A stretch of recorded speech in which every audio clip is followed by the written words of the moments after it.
Hello tout le monde. J'espère que vous allez bien. Moi, j'avais juste trop envie de vous montrer parce qu'aujourd'hui, vous allez voir, en fait, il fait hyper beau et en même temps, genre, il y a le chat et la blinde de neige. Je sais pas combien de centimètres de neige on a ici, donc même sur la route, c'est un truc de fou. Mais en tout cas, c'est magnifique. Je sais pas si vous pouvez voir. C'est tout blanc partout. C'est hyper beau. Donc ça me met en joie, ce soleil avec toute cette lumière, toute cette neige. Donc voilà, j'arrive avec cette énergie-là. J'ai pris 1 heure et demie dehors, là, ça m'a fait énormément de bien. Le lac où j'étais était tout gelé. Et donc ça m'a donné aussi l'envie, l'élan de faire un live encore aujourd'hui. Et aussi suite à un échange que j'ai eu ce matin avec quelqu'un sur en fait un thème qui revient très souvent et quelque chose qui revient très fréquemment dans mes accompagnements et dans mon approche aussi.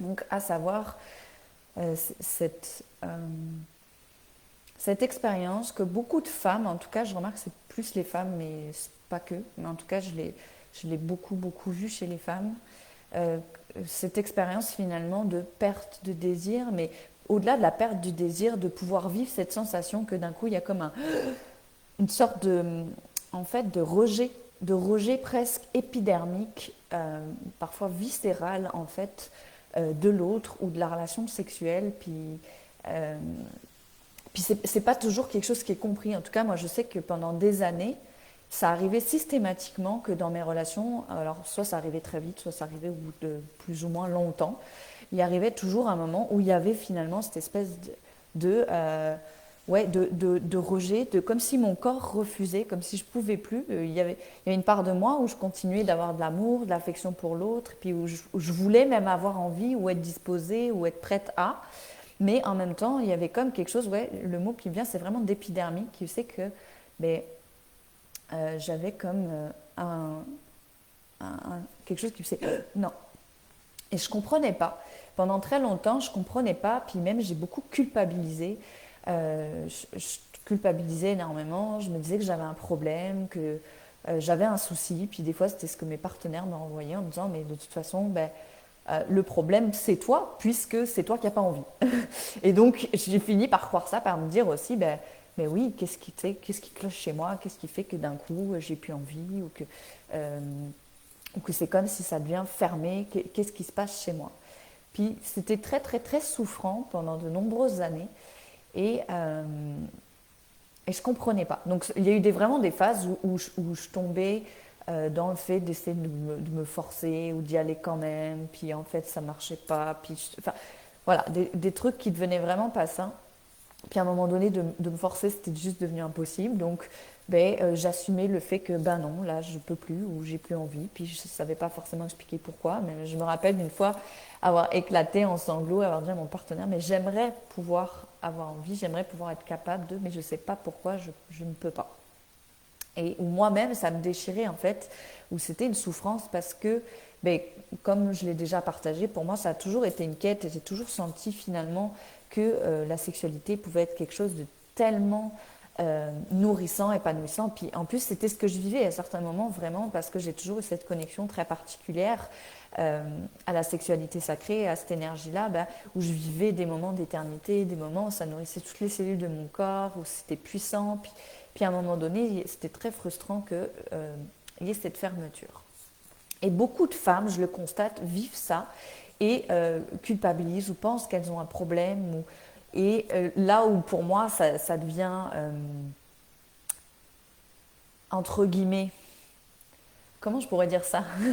Ben, le problème, c'est que beaucoup de ces personnes-là peuvent aussi des fois s'orienter ou se tourner vers des sexologues, puis pas forcément des sexologues de qualité. Puis pour moi, c'est vraiment quelque chose de dangereux, dangereux entre guillemets, dans la mesure où en fait, il y a beaucoup de ces approches-là, ou de certains sexologues aujourd'hui qui vont encourager le fait de stimuler encore plus, qui vont encourager la sexualité mentale, donc de nourrir les fantasmes, de nourrir l'imaginaire en fait, donc qui vont encore plus créer une déconnexion au niveau du cœur et du bassin, puis ramener ça beaucoup dans le mental, dans le fantasme, puis dans une surstimulation. Ça veut dire qu'il faut des nouvelles pratiques, il faut du piment, il faut ceci, il faut cela. Et bien souvent, les femmes l'ignorent complètement, mais ce dont elles ont besoin profondément, c'est de tout l'inverse. C'est-à-dire qu'elles ont besoin de revenir à une forme de simplicité. Ça ne veut pas dire que vous ne pouvez pas faire des positions, vous ne pouvez pas faire des trucs, des machins si vous avez envie. Ça veut juste dire qu'en fait, beaucoup de personnes, de manière inconsciente, ont un besoin profond de revenir à quelque chose d'extrêmement simple, mais profondément nourrissant. Et pour moi, cette fermeture que certaines femmes peuvent expérimenter au bout de plus ou moins longtemps de relation, elle est liée à deux choses. Elle est liée pour moi à la sagesse corporelle du corps féminin.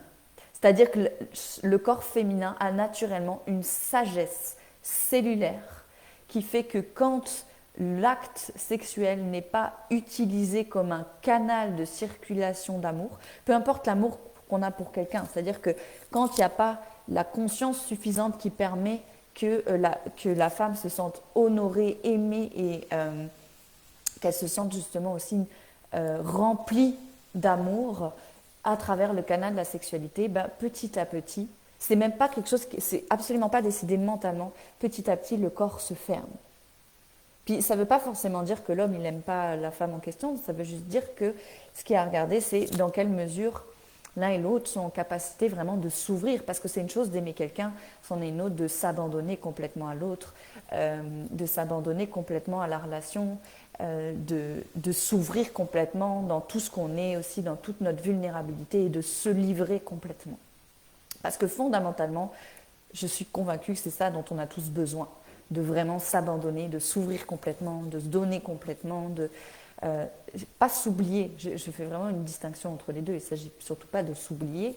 Et d'ailleurs, moi, de ce que j'en sais, puis dans la pratique, pour moi, de la relation consciente, de la relation sacrée, au contraire, ça va renforcer l'unicité de chacun, ça va renforcer l'individualité de chacun.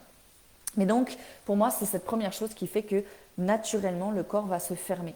Donc, ça ne veut pas dire que la femme a un problème. Ça veut juste dire que l'approche ou la façon dont est vécue la sexualité, même si elle peut avoir l'impression, la femme, que c'est satisfaisant, que peut-être oui, elle a des orgasmes, elle a du plaisir, mais en fait, les besoins de la femme sont bien plus profonds que juste avoir des orgasmes ou juste avoir du plaisir. Puis beaucoup de femmes en sont même pas conscientes elles-mêmes. Je dirais que aujourd'hui, malheureusement, une grande majorité des femmes ne sont même pas conscientes elles-mêmes de quoi elles ont profondément besoin, de c'est quoi leurs profondes aspirations au niveau de la sexualité. Elles savent même pas dire, mais comment j'atteins ça, comment je touche à ça en fait. Et donc ça crée souvent une très grosse frustration, c'est-à-dire que beaucoup sont frustrés sans savoir expliquer pourquoi, ou sentent une insatisfaction, sentent que c'est pas vraiment ça, mais en même temps ne savent pas dire oui, mais c'est quoi dont elles ont profondément besoin finalement. Et donc cette méconnaissance finalement à la fois du corps féminin, de l'énergie féminine, la façon dont beaucoup de femmes ignorent en fait la façon dont elles fonctionnent profondément, participe au fait que elles rentrent aussi dans des fonctionnements au niveau de la sexualité qui, même s'ils peuvent apporter des bénéfices secondaires, certains plaisirs, etc., ne vont pas les nourrir profondément cellulairement. Et donc naturellement le corps se ferme parce qu'encore une fois le corps de la femme a une sagesse telle que si le canal de la sexualité n'est pas utilisé comme un canal pour faire circuler pleinement l'amour, il se ferme. Et c'est à la fois, pour certaines ça peut paraître une contrainte, mais c'est à la fois une bénédiction. Ça veut dire que nous les femmes, on est un radar à amour. On est littéralement des radars à amour, c'est-à-dire que si c'est pas fait vraiment avec une pure conscience, un pur amour, ça se ferme. Et ça ne veut pas dire qu'on a un souci, ça veut juste dire qu'il faut aller vers quelque chose, vers une façon de faire et vers des partenaires qui sont en capacité de supporter et de contribuer en fait à cette circulation d'amour dont les femmes ont tellement besoin. Les femmes, c'est des êtres qui demandent qu'une chose, c'est à donner de l'amour, à rayonner de l'amour. Mais beaucoup d'hommes aussi peuvent sentir finalement une insatisfaction, puis sentir qu'ils n'ont pas vraiment accès Parce que les hommes aussi vivent clairement une frustration. Ils sentent que ce n'est pas vraiment nourrissant la façon dont la sexualité est vécue la plupart du temps, parce que eux, ils aspirent qu'une chose, c'est d'ouvrir justement cette source d'amour chez la femme, d'ouvrir cette fontaine jaillissante, puis d'y goûter, puis ils en détiennent quelque part aussi la clé, je veux dire la qualité, la façon dont eux sont capables aussi de se livrer, de se donner, puis d'utiliser le canal en conscience, en faisant leur travail de guérison, en ne se laissant pas polluer par leur peur, par leur masculin blessé, ben ça va teinter aussi ça. Donc ça, c'est la première raison pour moi qui fait que ça peut se fermer. Parce que le corps a une sagesse naturelle. Et donc, pour moi, il n'y a pas lieu d'en faire un drame. C'est juste au contraire de prendre ça comme un symptôme de « ok, ben, en fait, peut-être que la façon dont je vis la sexualité aujourd'hui avec mon partenaire n'est pas celle dont j'ai profondément besoin, et de partir en quête de c'est quoi dont vous avez profondément besoin. Et si je vous donne une référence que je donne tout le temps dans mes coachings, dans mes accompagnements au sujet de la sexualité sacrée, donc d'un petit livre très radical, beaucoup de gens qui sont en colère quand ils lisent ce livre, mais moi je l'ai adoré vraiment. Moi quand je l'ai lu, c'était mais oui, mais c'est ça, puis je le sentais, ça venait juste confirmer ce que je sentais depuis toujours. Donc un livre de Barry Long qui s'appelle c'est quoi le titre? Faire l'amour de manière divine. Donc il est très court, moi j'ai lu en une journée, il se lit très facilement, vraiment très très court, très rapide quoi. Et donc si vous voulez commencer, je pense vraiment pour les femmes, ce livre-là il est très très puissant parce qu'il a vraiment une façon de faire émerger pour moi les désirs profonds de la femme. Donc, je vous livre ça au passage, si ça vous parle, ça vous fait tilt, allez-y. La deuxième raison, c'est que comme je vous l'ai peut-être déjà dit dans d'autres vidéos, c'est que les blessures, en fonction de notre polarité et de notre corps, elles vont se situer à un endroit différent. Chez les hommes, elles sont plus localisées au niveau du cœur, chez les femmes, plus au niveau du sexe, justement. Et parfois, pour faire un nettoyage au niveau des blessures, il peut y avoir ce besoin d'une période d'abstinence pour nettoyer, pour purifier, pour se débarrasser en fait de toute la charge qu'il peut y avoir à l'intérieur du sexe et qui demande parfois une période d'abstinence. Donc le fait qu'il y ait une perte de désir peut aussi venir de ça, peut venir du fait qu'il y a une nécessité de nettoyage, il y a une nécessité de purification, il y a une nécessité pendant un temps de ne pas ajouter une charge extérieure pour vraiment faire le ménage. Donc ça c'est pour moi la deuxième chose qui peut expliquer ça, puis à ce moment-là, tout simplement de communiquer par rapport à ça. Mais honnêtement, je pense que très souvent, c'est lié à cette fameuse sagesse corporelle dont je vous parlais avant. Je regarde vite fait mes notes, j'avais pris quelques mots. Les femmes, ont besoin d'une connexion de cœur, de toute façon.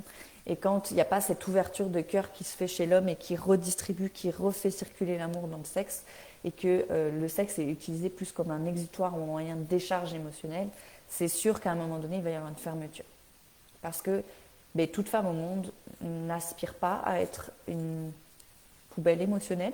Je m'excuse du terme, s'il peut être choquant ou violent, mais en tout cas, il y a vraiment ce besoin de connexion du cœur. Mais encore une fois, les femmes ont leur part de responsabilité, c'est-à-dire que les hommes, eux, ils souffrent du fait que la femme ne s'ouvre pas complètement au niveau du corps, et les femmes souffrent que les hommes ne s'ouvrent pas complètement au niveau du cœur. Donc c'est les deux qui ont un travail de guérison à faire pour que cette recirculation puisse être possible. Voilà, qu'est-ce que je peux vous dire d'autre? C'est ça qui me vient pas mal. Je ne sais pas qui est là, mais en tout cas merci d'être là. C'est ça, donc vous n'avez pas de problème si vous êtes une femme que vous entendez ça, et si vous êtes un homme non plus, parce que les hommes, eux, qu'est-ce qui se passe? C'est qu'eux, ils souffrent du fait que la femme, elle n'a pas envie. Parce que lui, l'homme, lui, il a besoin de quoi? Il a besoin d'honorer une femme, il a besoin de redonner justement de l'amour à la femme, d'ouvrir cette source. En fait, on a dit c'est le Saint Graal, en fait, puis le Saint Graal, c'est pas comme un truc imaginaire, c'est le vagin de la femme. Puis il y a vraiment ça, c'est que quand l'homme est capable d'ouvrir cette source à l'intérieur de la femme, il a accès au Saint Graal, puis la femme aussi, il y a vraiment quelque chose de l'ordre du divin qui peut advenir, qui peut se produire. Donc l'homme, il est aussi dans cette quête-là, puis c'est pour ça qu'il a cette envie, puis lui, comme c'est son sexe avec lequel il redonne l'amour, mais c'est sûr qu'il est porté vers cette dimension, puis qu'il souffre quand il ne peut pas l'honorer pleinement. Et en même temps, pour moi, c'est vraiment justement à chacun de refaire un travail de se connaître, de se redécouvrir dans sa façon de fonctionner, dans ses besoins profonds, pour qu'il puisse y avoir cette reconnexion et pour qu'il puisse y avoir une ouverture du corps et du cœur qui permettent cette circulation dont on a tous tellement besoin en fait. On a tous tellement besoin de ça. Ça fait tellement toute la différence finalement et, et en tout cas pour l'avoir expérimenté, les moments où d'un coup je ne pouvais plus, où j'avais ce rejet, cette espèce de réaction épidermique vis-à-vis de mes partenaires, mais c'était souffrant parce qu'au fond de moi, c'est pas que je voulais plus de sexualité du tout. C'est juste qu'avec ce partenaire-là, d'un coup, il y avait quelque chose qui se passait, puis je rejetais. Puis j'avais, à cette époque-là, pas du tout conscience de ce qui se passait à l'intérieur de moi. Et c'est petit à petit, en faisant ce chemin de redécouverte de moi, de redécouverte de mes vraies aspirations, mes vrais besoins, puis en les assumant, en communiquant, en fait, et en m'autorisant à assumer que, oui, j'ai envie, puis j'aspire, puis je mérite de vivre une sexualité qui nourrit chacune des cellules de mon corps, que les choses ont commencé à se transformer. Je ne sais pas si vous avez mis des commentaires, je crois que je n'arrive pas à les lire, mais bon, en tout cas, je vous remercie pour ceux qui sont là, pour ceux qui écoutent. Si vous avez des questions, si vous avez des réactions, moi je vais juste ouvrir mon chat qui miaule depuis tout à l'heure. Voilà, et puis je vous remonte un petit coup. Parce que c'est trop beau, toute la neige là. Voilà. Mais en tout cas, c'est avec grand plaisir, même si vous regardez en replay, n'hésitez pas à taguer replay, puis à poser vos questions si vous en avez, ou à partager ce que vous avez envie de partager, parce que moi, c'est ça aussi qui me fait du bien, qui me nourrit. Vos échanges, vos partages, vos réactions, qu'est-ce que ça vous fait, qu'est-ce que ça vous évoque. Voilà. Parce que moi, je vous partage mon expérience, mais j'ai très envie aussi de savoir qu'est-ce qu'il en est pour vous. Pour terminer, donc on sera en live donc, avec mon partenaire jeudi 21 à 12h30 pour vous parler de sexualité sacrée. Et puis, comme ce sera un live, vous pourrez aussi poser vos questions. Et puis, je trouve que c'est super parce que s'il y a des hommes qui se sentent l'élan d'écouter ça, d'avoir aussi le retour d'un homme. Je pense que ça peut être très intéressant. Et on vous prépare d'ailleurs une petite surprise, un programme donc, sur la sexualité sacrée de 6 semaines qui sera lancé très bientôt. Et pour ceux qui veulent rejoindre aussi Union Sacrée, donc ça c'est un de mes programmes chouchou, très immersif, vraiment pour se préparer, pour accueillir l'Union Sacrée, ou pour, si vous êtes déjà en relation, éventuellement, ouvrir la possibilité d'élever la relation de manière encore plus nourrissante, mais vous pouvez rejoindre, vous pouvez réserver un appel découverte avec moi via le lien que je mets avec la vidéo. Voilou, mais je pense que je vais m'arrêter là. Merci pour votre écoute, merci à tous et à très vite. Ciao, ciao.